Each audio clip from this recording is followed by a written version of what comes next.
उत्तिष्ठ हरिसम्प्रीते भक्तानां भाग्यदायिनी श्रीलक्ष्मी श्रीमहालक्ष्मी क्षीरसागरकन्यका उत्तिष्ठ हरिसम्प्रीते भक्तानां भाग्यदायिनी उत्तिष्ठोत्तिष्ठ श्रीलक्ष्मी विष्णुवक्षस्थलालये उत्तिष्ठ करुणापूर्णे लोकानां शुभदायिनी उत्तिष्ठोत्तिष्ठ श्रीलक्ष्मी विष्णुवक्षस्थलालये उत्तिष्ठ करुणापूर्णे लोकानां शुभदायिनी श्रीपद्ममध्यवसिते वरपद्मनेत्रे श्रीपद्महस्तचिरपूजितपद्मपादे श्रीपद्मजातजननी शुभपद्मवक्त्रे श्रीलक्ष्मी भक्तवरदे तव सुप्रभातम् श्रीपद्ममध्यवसिते वरपद्मनेत्रे श्रीपद्महस्तचिरपूजितपद्मपादे श्रीपद्मजातजननी शुभपद्मवक्त्रे श्रीलक्ष्मी भक्तवरदे तव सुप्रभातम् जाम्बूनदाभसमकान्ति विराजमाने तेजोस्वरूपिणि सुवर्णविभूषिताङ्गी सौवर्णवस्त्रपरिवेष्टित दिव्यदेहे श्रीलक्ष्मी भक्तवरदे तव सुप्रभातम् सर्वार्थसिद्धिप्रद विष्णुमनोनुकूले सम्प्रार्थिताखिल जनावन दिव्यशीले दारिद्र्य दुःख भयनाशिनि भक्तपाले श्रीलक्ष्मी भक्तवरदे तव सुप्रभातम्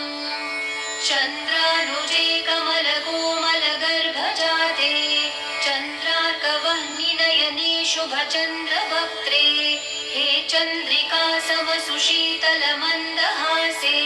श्रीलक्ष्मी भक्तवरदे तव सुप्रभातम् श्रीयादिलक्ष्मी सकलेप्सितदानदक्षे श्रीभाग्यलक्ष्मी शरणागत दीनपक्षे ऐश्वर्यलक्ष्मी चरणार्चित भक्तरक्षे श्रीलक्ष्मी भक्तवरदे तव सुप्रभातम् श्रीधैर्यलक्ष्मी निज भक्तहृदन्तरस्थे सन्तानलक्ष्मी निज भक्तकुलप्रवृद्धे श्रीज्ञानलक्ष्मी सकलागमज्ञानदाते श्रीलक्ष्मी भक्तवरदे तव सुप्रभातम् श्रीधैर्यलक्ष्मी निज भक्तहृदन्तरस्थे सन्तानलक्ष्मी निज भक्तकुलप्रवृद्धे श्रीज्ञानलक्ष्मी सकलागमज्ञानदाते श्रीलक्ष्मी भक्तवरदे तव सुप्रभातम् सौभाग्यदात्रि शरणं गजलक्ष्मी पाहि दारिद्र्यध्वंसिनि नमो वरलक्ष्मी पाहि सत्सौख्यदायिनि नमो धनलक्ष्मी पाहि श्रीलक्ष्मी भक्तवरदे तव सुप्रभातम् श्रीराज्यलक्ष्मी नृपवेश्मगते सुहासे श्रीयोगलक्ष्मी मुनिमानस पद्मवासे श्रीधान्यलक्ष्मी सकलावनिक्षेमदाते श्रीलक्ष्मी भक्तवरदे तव सुप्रभातम् श्रीराज्यलक्ष्मी नृपवेश्मगते सुहासे श्रीयोगलक्ष्मी मुनिमानस पद्मवासे श्रीधान्यलक्ष्मी सकलावनिक्षेमदाते श्रीलक्ष्मी भक्तवरदे तव सुप्रभातम् श्रीपार्वती त्वमसि श्रीकरि शैवशैले क्षीरोदधे स्वमसि पावनि सिन्धुकन्या स्वर्गस्थले त्वमसि कोमले स्वर्गलक्ष्मी श्रीलक्ष्मी भक्तवरदे तव सुप्रभातम् गङ्गा त्वमेव जननी तुलसी त्वमेव कृष्णप्रिया त्वमसि भाण्डिर दिव्यक्षेत्रे राजगृहे त्वमसि सुन्दरि राज्यलक्ष्मी श्रीलक्ष्मी भक्तवरदे तव सुप्रभातम् गङ्गा त्वमेव जननी तुलसी त्वमेव कृष्णप्रिया त्वमसि भाण्डिर दिव्यक्षेत्रे राजगृहे त्वमसि सुन्दरि राज्यलक्ष्मी श्रीलक्ष्मी भक्तवरदे तव सुप्रभातम् वृन्दावने वरेण्ये श्रीसुन्दरी त्वमसि श्रीशतशृङ्गक्षेत्रे त्वं भूतलेसि शुभदायिनि मर्त्यलक्ष्मी श्रीलक्ष्मी भक्तवरदे तव सुप्रभातम् चन्द्रा त्वमेव वरचन्दनकाननेषु देवी कदम्बविपिनीसि कदम्बमाला त्वं देवि कुन्दवनवासिनि कुन्ददन्ती श्रीलक्ष्मी भक्तवरदे तव सुप्रभातम्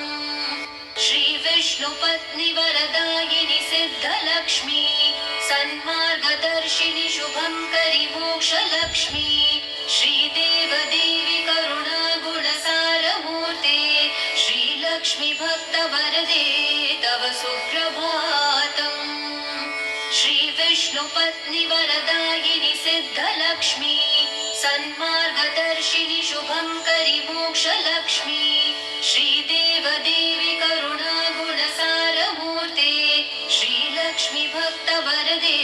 तव सुप्रभातम्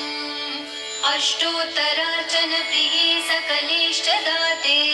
हे विश्वमाते सुरसेवितपादपद्मे सङ्कष्टनाशिनि सुखङ्करि सुप्रसन्ने श्रीलक्ष्मी भक्तवरदे तव सुप्रभातम् आद्यन्तरहिते वरवर्णिनि सर्वसेव्ये सूक्ष्मातिसूक्ष्मतररूपिणि स्थूलरूपे सौन्दर्यलक्ष्मि मधुसूदन मोहनाङ्गी श्रीलक्ष्मी भक्तवरदे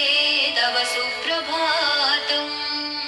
सौख्यप्रदे प्रणतमानसशोकहन्त्री अम्बा प्रसीद करुणासुदयार्द्रदृष्ट्या सौवर्णहारमणिनूपुरशोभिताङ्गी श्रीलक्ष्मी भक्तवरदे तव सुप्रभातम्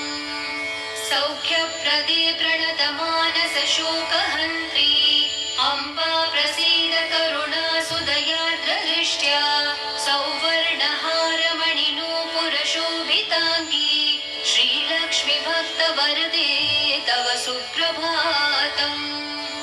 नित्यं पठामि जननी तव नाम स्तोत्रम् नित्यं करोमि तव नाम जपं विशुद्धे नित्यं शृणोमि